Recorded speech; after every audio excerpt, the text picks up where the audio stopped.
जय हिंद। तो आज हम लोग डिस्कस करने वाले हैं सीटीटी के एक नया टॉपिक है हेरिडिटी एंड एनवायरनमेंट, यानी कि आनुवंशिकता और वातावरण। तो इसके बारे में हम लोग आज चर्चा करने वाले हैं और जानने वाले हैं कि आनुवंशिकता और वातावरण का हमारे जीवन पे क्या प्रभाव पड़ता है और इससे हमारे किन किन चीज़ों में हमारे जो वातावरण और आनुवंशिकता का जो प्रभाव है हमारे लाइफ में, वो किन किन चीज़ों पे जो है प्रभाव डालता है और कैसे कैसे डालता है। तो एक एक करके हम लोग जानेंगे, जो एग्ज़ाम में भी बहुत बार पूछा जाता है इससे रिलेटेड क्वेश्चंस। तो हेरिडिटी और एनवायरनमेंट के बारे में आज हम लोग जानने वाले। तो आइए देखते हैं। सबसे पहले आज हम लोग जानेंगे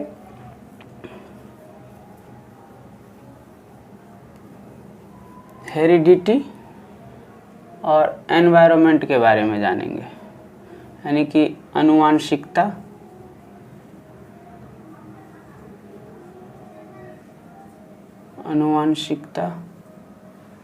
और एनवायरनमेंट, यानी कि वातावरण के बारे में एक एक करके जानेंगे हम लोग कि क्या होता है और इसके क्या इफेक्ट है हमारे जीवन पे। ठीक है, तो आइए सबसे पहले हम लोग देखते हैं कि हेरिडिटी क्या होता है।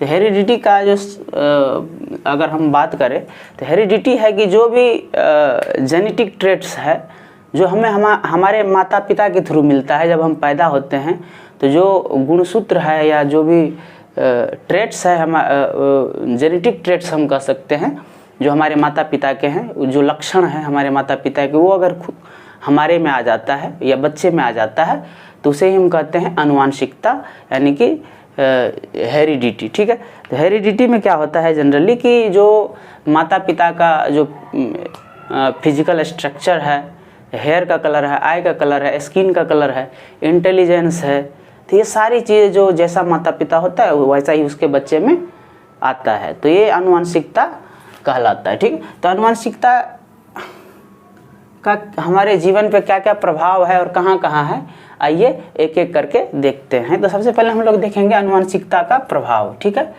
इफेक्ट ऑफ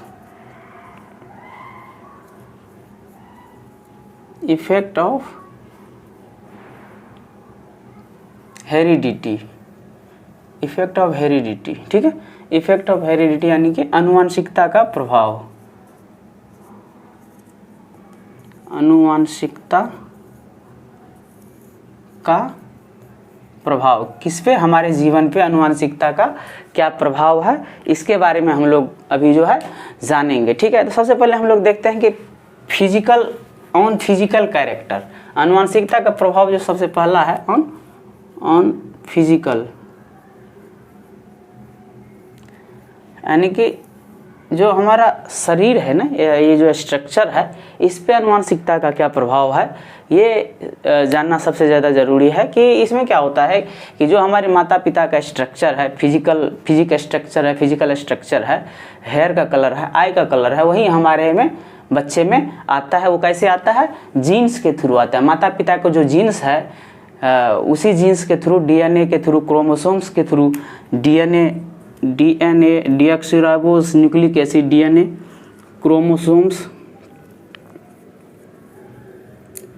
क्रोमोसोम्स एक्सेट्रा के द्वारा जो है बच्चे में ये सारे गुण जो है, हम जितने गुण माता पिता में हैं वो जीन्स के थ्रू जो है ये हम बच्चों में ट्रांसफ़र होता है।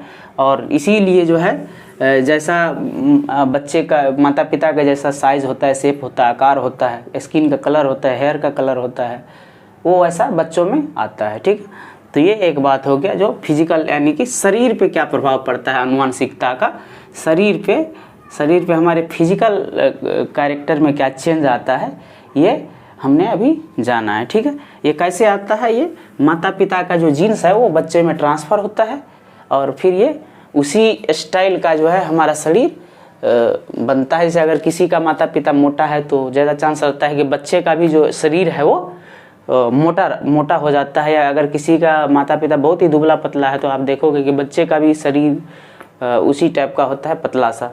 ठीक है, एक्सेप्शन को छोड़ के। ठीक है, फिर देखते हैं सेकंड नंबर में कि इंटेलिजेंस पे क्या असर पड़ता है। ठीक है, ऑन इंटेलिजेंस।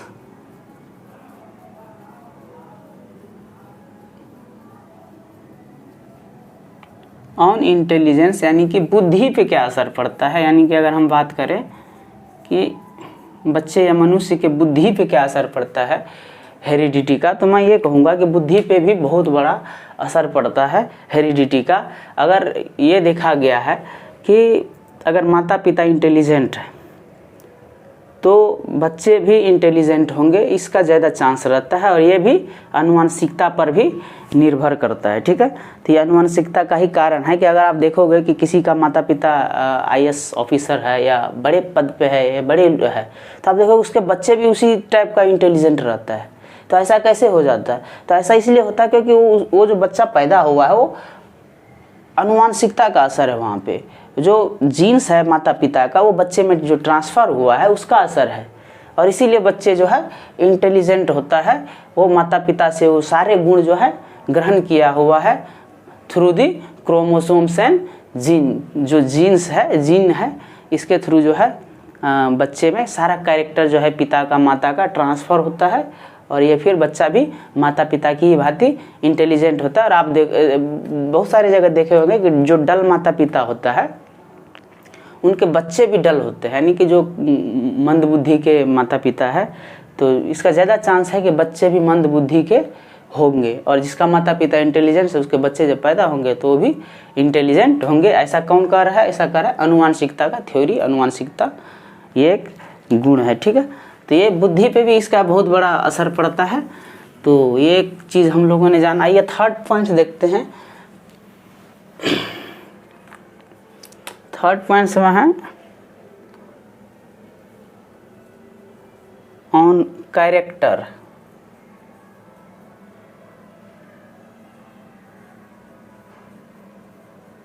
कैरेक्टर यानी कि चरित्र पे भी इसका प्रभाव पड़ता है, चरित्र पे भी इसका प्रभाव पड़ता है। जनरली आप क्या होता है कि माता पिता का जैसा भी चरित्र होता है, अगर आप देखोगे माता पिता ईमानदार है तो ज़्यादातर चांस होता है कि बच्चे भी जब बड़े होंगे तो उसी का एक मतलब एक रेप्लिका बनता है कि बच्चे भी ज़्यादातर ईमानदार होते हैं अपने काम के प्रति, फ्रेंड्स के प्रति, सोसाइटी के प्रति।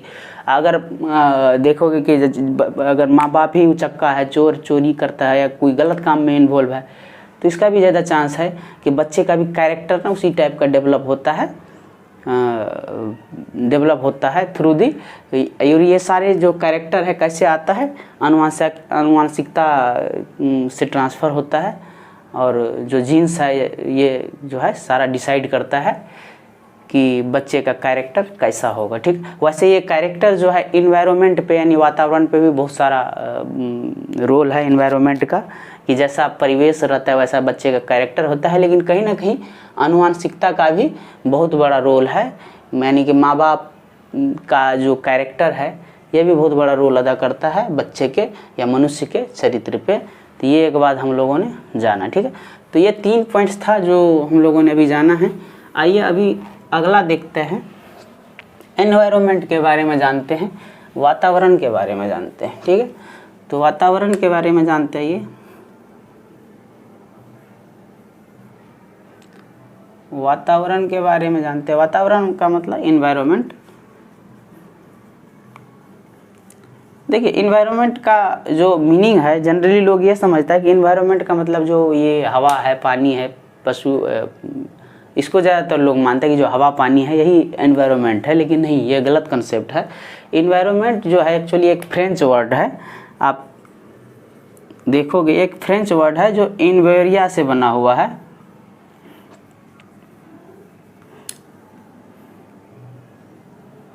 इन्विरोनिया से बना हुआ है। इसका मतलब होता है कि जो हमारे चारों साइड जो भी चीज़ें हैं, ठीक है, जो भी सराउंडिंग्स है,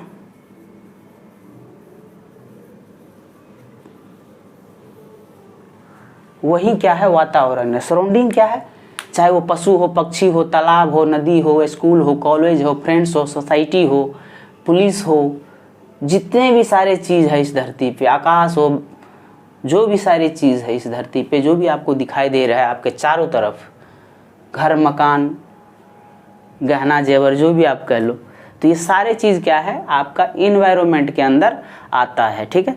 तो इन्वायरमेंट का जो है मतलब आपने समझ लिया कि जो भी आपके सराउंडिंग्स में है, जितने भी सारी चीज़ है, ए से लेके जेड तक जितने भी सारी चीज़ है जो आप देख रहे हो वो क्या है, एनवायरनमेंट है, वातावरण है, ठीक है। वातावरण आपने समझ लिया आसानी से।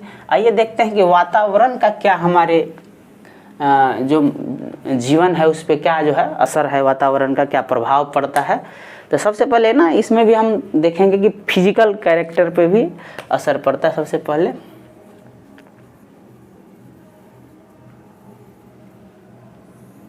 फिजिकल की बात कर रहे हैं हम, शरीर की बात कर रहे हैं, शारीरिक बात कर रहे हैं। तो आप देखे होइएगा कि जो पहाड़ी एरिया के लोग हैं, ठीक है, या अलग एनवायरनमेंट का लोग है, जापान में है, चीन में है, या ऑस्ट्रेलिया में है, कहीं भी है, या एक इंडिया की ही हम अगर बात करें तो अगर पहाड़ी एरिया की बात करें और फिर ऐसे जगह की बात करें जो एक समतल लैंड में लोग रह रहे हैं, प्लेन एरिया में रह रहे हैं, जैसे यूपी के लोग, बिहार के लोग, जहाँ पहाड़ नहीं है, नहीं के बराबर है। तो और एक हम बात कर रहे हैं हिमाचल की या नागालैंड की, आसाम के तरफ के लोगों की, जहाँ पहाड़ी एरिया है। तो आप क्या डिफरेंस देखोगे, आप ये देखोगे कि वहाँ के लोग ज़्यादातर गोरे होते हैं, हाइट के कम होते हैं, और जो आँख नाक का जो स्ट्रक्चर है या मुंह का जो स्ट्रक्चर है या बॉडी का जो भी स्ट्रक्चर वो थोड़ा सा हम लोगों से अलग होता है, और हम आसानी से पहचान भी जाते हैं कि ये इस प्रदेश के लोग हैं। हम अनुमान लगा लेते हैं आसानी से कि ये शायद इस प्रदेश के लोग हैं। ये कैसे हो पाता है, ये हो पाता है वातावरण के कारण। वातावरण के कारण ये संभव हो रहा है। हमको ये अलग वातावरण के कारण ऐसा हो रहा है। तो जनरली क्या होता है कि जो पहाड़ी एरिया का लोग है उसका हाइट कम होता है, वो रंग में थोड़ा सा गोरा होता है, और इस तरह की जो है चीज़ें, और जो आइज सबका जो स्ट्रक्चर होता है वो थोड़ा सा, नाक का नोज़ का जो स्ट्रक्चर होता है, या आप पूरे फेस का स्ट्रक्चर या बॉडी का स्ट्रक्चर की बात कर लो तो थोड़ा सा जो प्लेन एरिया में रह रहा है या तराई एरिया में रह रहा है उससे अलग होता है। तो आप सीधे सीधे क्या देख रहे हो कि वातावरण का कहीं ना कहीं शरीर पे असर पड़ता है, चाहे वो लंबाई की बात हो, फिजिकल ग्रोथ की बात हो, या किसी और एस्पेक्ट की बात करो, वो अलग होता है। और वातावरण का सीधा सीधा असर हमारे शरीर पे पड़ता है। हम जिस वातावरण में पलेंगे बढ़ेंगे, हमारा शरीर भी उसी तरीके से बढ़ता है और वृद्धि होता है, ग्रोथ होता है, ठीक है। तो सेकेंड में आप देख लीजिए, सेकेंड में सुपेरियोरिटी, ठीक है। सुपेरियोरिटी का मतलब है कि आप जिस वातावरण में जैसा सुविधा प्रदान करोगे बच्चे को, ठीक है, उसका कैरेक्टर भी वैसा ही हो जाता है। सपोज करो कि कोई बच्चा है, वो किसी नेता के घर में है, या नेता कोई लीडर का बेटा है, बहुत बड़े, जैसे लालू प्रसाद यादव का बेटा। तो आप क्या देखोगे कि वो उसका जो इंटरेस्ट है ना वो उसी टाइप का डेवलप होता है, और वो बचपन से ही जो है उसका इंटरेस्ट कुछ अलग एरिया में, एक अलग एरिया की ओर जाता है, या आप कहें कि राजनीति की ही ओर जाता है। भले वो कोई और काम करे, क्रिकेटर हो या कुछ और काम करे, लेकिन उसका कहीं ना कहीं एक, आप कह सकते हो कि इंटरेस्ट जो है एक पार्टिकुलर क्षेत्र में रहता है। अगर राजनीति में है उसका माता पिता, तो उसका वातावरण 24 घंटा राजनीति का है, तो कहीं ना कहीं उसका जो है मन, आप कह सकते हैं, वो राजनीति में घुल मिल जाता है। तो जिसके कारण जो है यही चीज़ यहाँ पे बताया जा रहा है कि सुपेरियोरिटी मतलब उसको जिस तरह के बच्चे को जिस तरीके का वातावरण दोगे ना, वो उसी में ढल जाता है, इसका ये मतलब है, ठीक। तो ये एक बात हम लोगों ने जाना। आइए नेक्स्ट देखते हैं कि व्यक्तित्व पे क्या प्रभाव पड़ता है, ये भी देख लेते हैं, ठीक है। 3 नंबर पॉइंट्स है, 3 नंबर पॉइंट्स है पर्सनालिटी पे।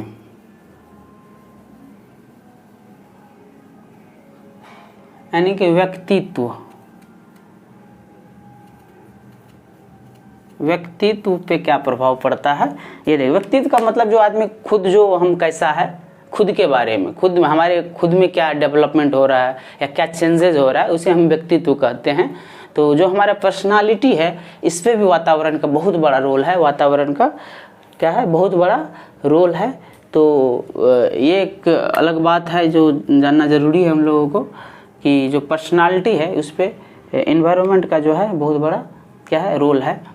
तो सपोज कीजिए कि कोई भी बच्चा जो है ऑस्ट्रेलिया या यूएसए में बड़ा हो रहा है, पढ़ रहा है, और कोई बच्चा इंडिया में है, तो दोनों की पर्सनालिटी में ना वातावरण के कारण बहुत ज़्यादा आपको डिफरेंस देखने को मिलेगा। चाहे वो उसके पढ़ने का तरीका हो, बोलने का तरीका हो, कपड़ा पहनने का तरीका हो, खाने का तरीका हो, चलने का तरीका हो, कोई भी स्टाइल है वो बिल्कुल ही अलग ही रहेगा इंडियन व्यक्ति के हिसाब से। तो उस जो पर्सनालिटी है ना, वो वातावरण पे बहुत ज़्यादा निर्भर करता है, डिपेंड करता है। ये फुल्ली डिपेंडेंट है वातावरण पे। आप जिस वातावरण में रहोगे, आपकी जो पर्सनालिटी है उसी तरीके से ढलेगा और होगा, ठीक है।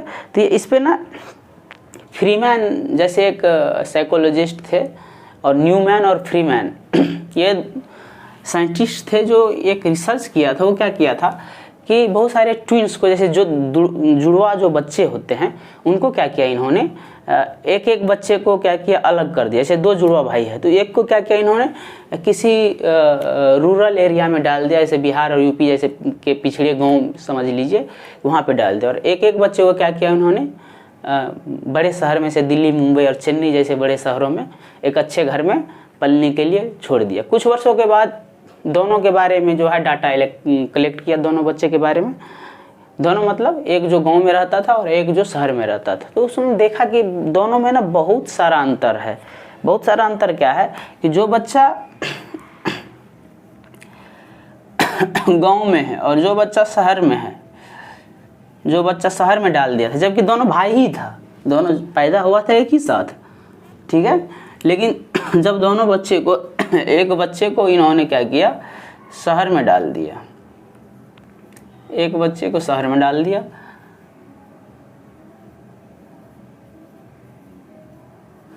और एक बच्चे को इन्होंने क्या किया, गांव में डाल दिया। अब क्या डिफरेंस देख रहा है कुछ वर्षों के बाद, 10 वर्षों के बाद या 15 वर्षों के बाद, कि जो बच्चा गांव में है ना, वो लैक ऑफ कॉन्फिडेंस है। क्या है?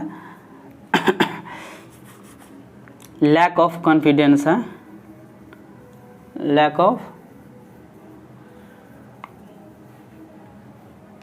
ऑफ कॉन्फिडेंस है। मतलब इसमें कॉन्फिडेंस की कमी है, चाहे वो बोलने में हो या कोई भी काम करने में हो, कॉन्फिडेंस नहीं है बच्चे में। फिर एंग्जाइटी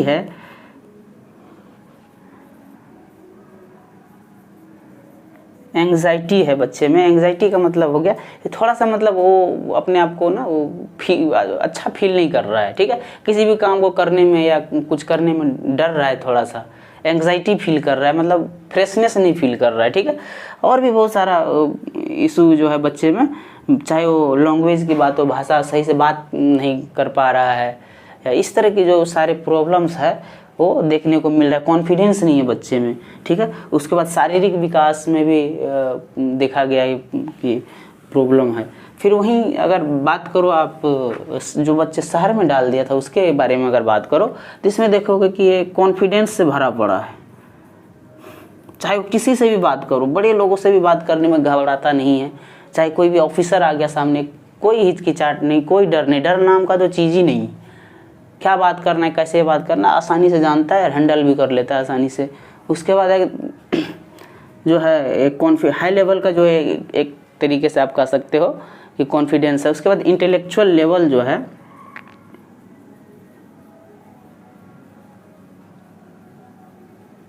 वो क्या है, हाई है। क्या है? हाई है एज कम्पेयर टू जो गांव में बच्चे रहते हैं। इसको हम कह सकते हैं कि लो इंटेलेक्चुअल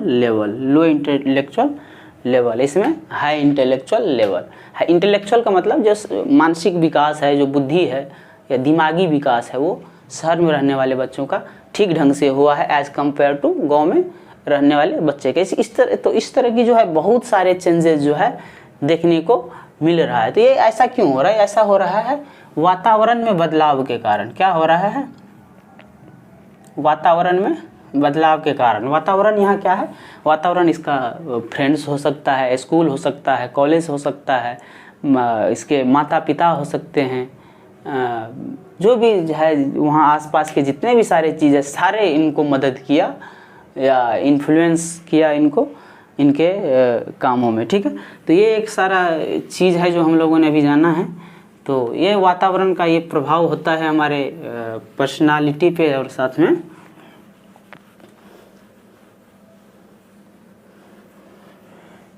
तो आइए नेक्स्ट देखते हैं। नेक्स्ट में हमारा मेंटल ग्रोथ जो है नेक्स्ट में है कि वातावरण का मेंटल ग्रोथ पे क्या असर पड़ता है, मेंटल ग्रोथ पे यानी कि मानसिक वृद्धि पे, मानसिक विकास, मानसिक विकास। तो सीधा सा मतलब है कि अगर आप बच्चे को अच्छे जगह रखोगे, अच्छे स्कूल में पढ़ने का मौका दोगे, अच्छे सोसाइटी में अगर रखोगे, अच्छे फ्रेंड्स होंगे, तो उसका जो विकास है ना वो भी अच्छा होगा। चाहे वो आपका खान पान हो, रहन सहन हो, अच्छे कॉलेज हो, अच्छे स्कूल्स हो, अच्छे फ्रेंड्स हो, अच्छे माँ बाप हो, तो ये सारे चीज़ निर्भर करता है बच्चे के मानसिक विकास पे। तो ये हम कह सकते हैं कि अच्छा वातावरण के लिए, एक अच्छे माइंड के लिए एक अच्छा वातावरण बहुत ही ज़रूरी होता है। ठीक है, तो ये एक चीज़ हम लोगों ने भी जाना है। और अगला जो है देखते हैं कि वातावरण का ना मल्टीपल इफ़ेक्ट्स भी होते हैं। कुछ पार्टिकुलर एरिया की हमने अभी बात किया है, लेकिन अगर हम बात करें और भी एरिया की, तो हम अगर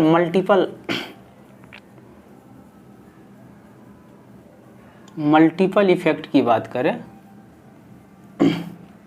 मल्टीपल इफ़ेक्ट मतलब एक से अधिक अगर प्रभाव की बात करें, तो वातावरण का प्रभाव सबसे पहले हमारे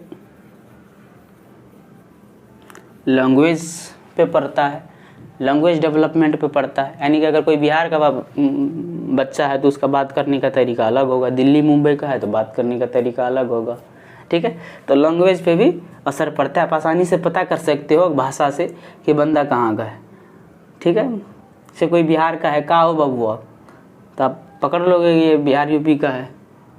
तो भाषा का जो टोन होता है ना वो भी आसानी से पता चल जाता है। और ये वातावरण पे निर्भर करता है फुल्ली। आप जिस शहर में रहोगे वैसा आपका भाषा हो जाएगा। ठीक है, नेक्स्ट वो होता है कि हमारा जो सोशल डेवलपमेंट होता है ना वो भी हमारे सोसाइटी पे निर्भर करता है। और जैसा सोसाइटी रहेगा वैसा हमारा सोशल डेवलपमेंट, सामाजिक विकास होगा। ये भी सिंपल सी चीज़ है। थर्ड पॉइंट देखते हैं, इमोशनल।